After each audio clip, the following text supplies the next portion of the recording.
Wait. Go! From setting the scene for the Guardians in Volume 1 to diving deeper into his characters' backstories with each successive film. You won't believe which Guardians of the Galaxy movie was Gunn's favorite to direct. Any guesses? Well, according to James, it was none other than Guardians of the Galaxy Volume 3. You see, James Gunn is one of the best directors to follow on social media if you want to see what goes on behind the scenes and hear fun stories about how movies are made. He always talks about the cool things he did while working for Marvel and DC. Last year, he talked a lot about Guardians of the Galaxy Volume 3. He also posted some pictures from the cast's last dinner together. And he also answered some questions from fans in the comments. He even said that it might become his favorite movie. When asked about which GOTG film was his favorite to direct, Gunn chose the upcoming movie, mainly because it was tricky to make and filming took place on a large scale. He straight up said it was his favorite film to make, even if it wasn't his favorite time on set. At the San Diego Comic-Con panel, Gunn admitted that the franchise felt like telling one story across 3 films. You can tell he's really passionate about this upcoming movie. But here's why James loves the upcoming release more than the previous 2. And it's gotta do with his love for a certain talking raccoon. Now, as you know, nobody knows anything about Rocket Raccoon's past. He says things that make it sound like he was made in a bad science experiment in the past. Plus, his short anger and snarling voice also hint at a wild past. Percentage? I don't know, 12%. 12%? Which is why this upcoming installment will be centered on him. From the trailers and the fact that Chakotay Wuji was in full costume at Marvel Studios' CDCC presentation, it's clear that the movie will be about a fight between the Guardians and the High Evolutionary. In the old comics, the High Evolutionary was a human man from the UK whose academic interest in genetics and evolution went too far. A chance encounter with a hidden Eternal led to the creation of Isotope A. That was the substance that could make his biggest dream come true, forcing species to evolve quickly. While the plot and director are perfect, there's also the question of what familiar faces we'll see again. It's no secret that it hasn't been easy to make Marvel's Guardians of the Galaxy Volume 3. James Gunn has talked a lot about how hard this process has been, but he's also shown how much love and happiness went into making this movie.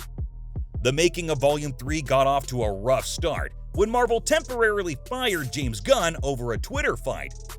Before Gunn was brought back into the MCU, the cast put out a message to Marvel saying that they stood with him. Gunn's been open about how important this story is to him, especially when it comes to the character Rocket. He even tweeted a picture of the group together, with a few words about how much the movie meant to him, even though it was very hard to finish. Of course, fans have their own predictions and expectations for this movie. Which brings me to the next question. How did he get to directing these movies in the first place? Well, Gunn got to start making independent movies. At Lloyd Kaufman's company, which is known for making gory and funny independent movies, Gunn was hesitant to work on a big Hollywood project at first, mainly because he'd left a project called Pets because the company and producers didn't agree with him. But after he met with Marvel and saw how well the Avengers did, the movie started to make sense to him. With the 2014 release of the first Guardians of the Galaxy movie, Gunn was brought in from the world of low-budget movies to lead Marvel's move into space. Since the movie was about a bunch of random characters who weren't as well known as Iron Man and Captain America, people didn't have very high hopes for it. But Gunn's mix of weird, wisecracking humor, likable characters, and action in space made it a huge success, bringing in $773 million around the world. That's how the MCU knew that this man was talented. Now, as far as fans are concerned, everyone's got a different take on which Guardians of the Galaxy movie's the best. Despite that, the upcoming movie's already crushed a major movie record. Guardians of the Galaxy Volume 3 was one of several movies whose clips came out during Super Bowl 57 this year. But it was the MCU movie that got the most attention. The video for the third Guardians movie got 134.1 million views on TikTok, Instagram, YouTube, Twitter, and Facebook.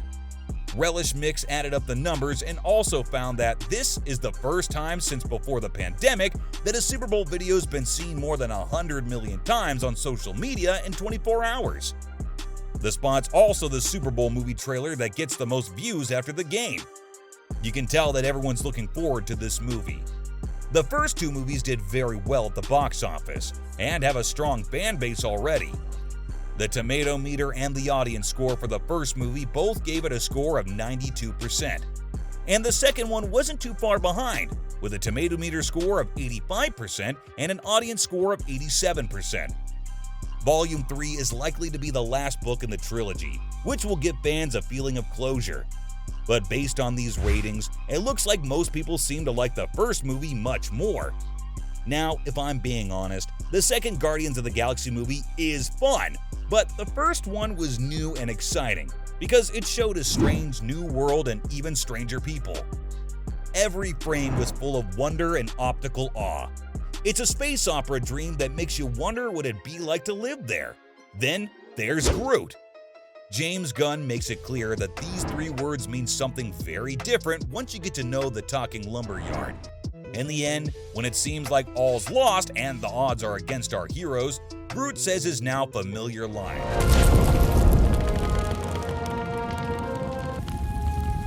We are Groot.